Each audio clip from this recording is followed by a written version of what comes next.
হযরত মুহাম্মদ সাল্লাল্লাহু আলাইহি ওয়াসাল্লামের জীবন ও আদর্শ বিশ্ব মানবতার জন্য চিরন্তন পথনির্দেশ।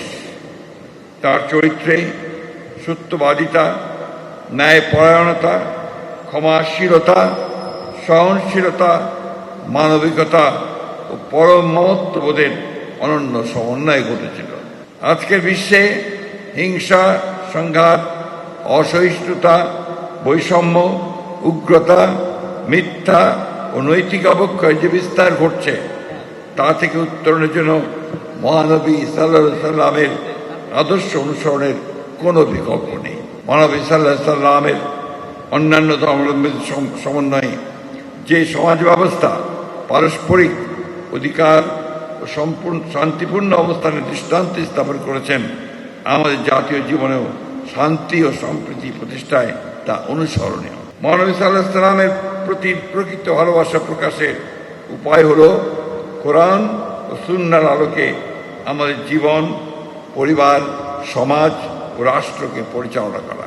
সর্বকালের সর্বশ্রেষ্ঠ মানব, বিশ্ব মানবতার মুক্তির দূত আমাদের প্রিয় নবী হযরত মুহাম্মদ সাল্লাল্লাহু আলাইহি সাল্লামের প্রতি জানাই অগণিত সালাম ও দরুদ। একই সঙ্গে ইসলামের সকল নবী ও রসূল, নবী সাল্লাল্লাহু আলাইহি সাল্লামের পরিবার পরিজন, সাহাবায়ে কেরাম, তাবেঈন, তাবেঈন, সকল মুমিন মুসলমানের রুহের মাগফিরাত ও শান্তি কামনা করছি।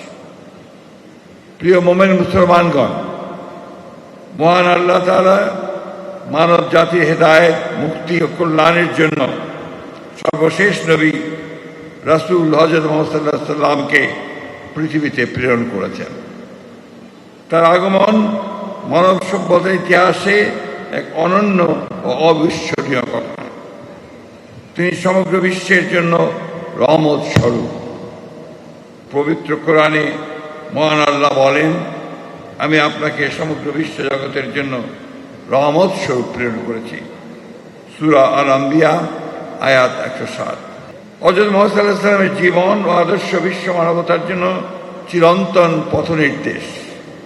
তার চরিত্রে সত্যবাদিতা, ন্যায়পরায়ণতা, ক্ষমাশীলতা, সহনশীলতা, মানবিকতা ও পরম মমত্ববোধের অনন্য সমন্বয় ঘটেছিল। নগদ নিয়ে এলো হার না মানা হার অফার। সর্বনিম্ন 10,000 টাকা রেমিটেন্স নগদে পাঠালে থাকছে স্বর্ণের হার জেতার সুযোগ। দরিদ্র, এতিম, অসহায় ও নিপীড়িত মানুষের প্রতি তিনি ছিলেন মমতাশীল। নারী, শিশু, প্রতিবেশী, মেহনতি মানুষের অধিকার আদায়ে তিনি দিয়ে গেছেন সুস্পষ্ট নির্দেশনা। তিনি মানুষকে শিখিয়েছেন ধর্ম, বর্ণ, গোত্র, ভাষা, অঞ্চল কিংবা সামাজিক অবস্থানের কারণে কোনো মানুষকে অবজ্ঞা করা যাবে না। মানুষের মর্যাদা প্রতিষ্ঠা এবং ন্যায় ও ইনসাফের সমাজ গঠনই ছিল তার অন্যতম শিক্ষা। রাসূলুল্লাহ সাল্লাল্লাহু আলাইহি ওয়াসাল্লাম বলেছেন, তোমাদের মধ্যে সেই ব্যক্তি উত্তম যে তার চরিত্রে উত্তম। মহান আল্লাহ রাসূল সাল্লাল্লাহু আলাইহি ওয়াসাল্লামের অনুপম চরিত্রের প্রশংসা করে পবিত্র কোরআনে ইরশাদ করেছেন, নিশ্চয়ই আপনি মহান চরিত্রের অধিকারী। সূরা আল-আহজাব আয়াত 21।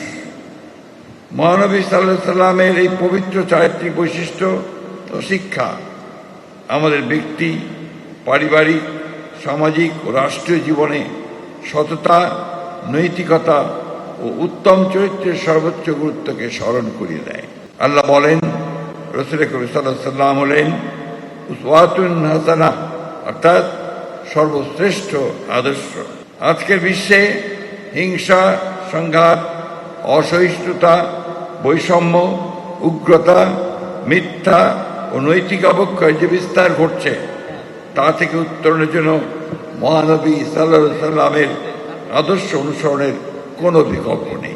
তার বিদায় হজের ভাষণে মানব মর্যাদা, সাম্য, ভ্রাতৃত্ব, ন্যায় বিচার ও পারস্পরিক অধিকারের যে মহান শিক্ষা উচ্চারিত হয়েছিল, তা আজও সমগ্র বিশ্বে মানব জাতির জন্য অত্যন্ত প্রাসঙ্গিক। মহানবী সাল্লাল্লাহু আলাইহি সাল্লামের মাধ্যমে আল্লাহ তাআলা সার্বজনীন, চিরন্তন ও ও পূর্ণাঙ্গ জীবন বিধান, কমপ্লিট কোড অফ লাইফ, পবিত্র কুরআন নাজিল করেন। তার মাধ্যমে মানব জাতির শান্তি, ন্যায়, সাম্য, ভ্রাতৃত্ব ও মানবিকতার অনুপম বিধান ও আদর্শ ইসলাম ধর্মকে পরিপূর্ণতা দান করে। মহানবী সাল্লাল্লাহু আলাইহি সাল্লামের প্রতি প্রকৃত ভালোবাসা প্রকাশের উপায় হল কোরআন ও সুন্নাহর আলোকে আমাদের জীবন, পরিবার, সমাজ ও রাষ্ট্রকে পরিচালনা করা। সম্মানিত সুধীমণ্ডলী, বাংলাদেশ সাম্প্রদায়িক সম্প্রীতি ও ধর্মীয় সহ অবস্থানের এক উজ্জ্বল ঐতিহ্যের দেশ। এদেশের মানুষ যুগ যুগ ধরে পারস্পরিক শ্রদ্ধা, সহনশীলতা ও সম্প্রীতির সঙ্গে বাস করে আসছে। মহানবী সাল্লাল্লাহু আলাইহি সাল্লামের অন্যান্য ধর্মাবলম্বীদের সমন্বয়ে যে সমাজ ব্যবস্থা পারস্পরিক অধিকার ও সম্পূর্ণ শান্তিপূর্ণ অবস্থানের দৃষ্টান্ত স্থাপন করেছেন, আমাদের জাতীয় জীবনেও শান্তি ও সম্প্রীতি প্রতিষ্ঠায় তা অনুসরণীয়। সেই দৃষ্টান্তকে পাথেয় করেই আমরা এমন একটি বাংলাদেশ গড়ে তুলতে চাই, যেখানে ধর্মপ্রাণ মানুষ স্বাধীনভাবে ধর্ম পালন করবেন, সকল ধর্মের মানুষ নিরাপদ ও সম্মানজনক জীবনযাপন করবেন এবং ন্যায় বিচার, সাম্য, মানবিক মর্যাদা, পারস্পরিক সৌহার্দ্য হবে রাষ্ট্র ও সমাজের ভিত্তি।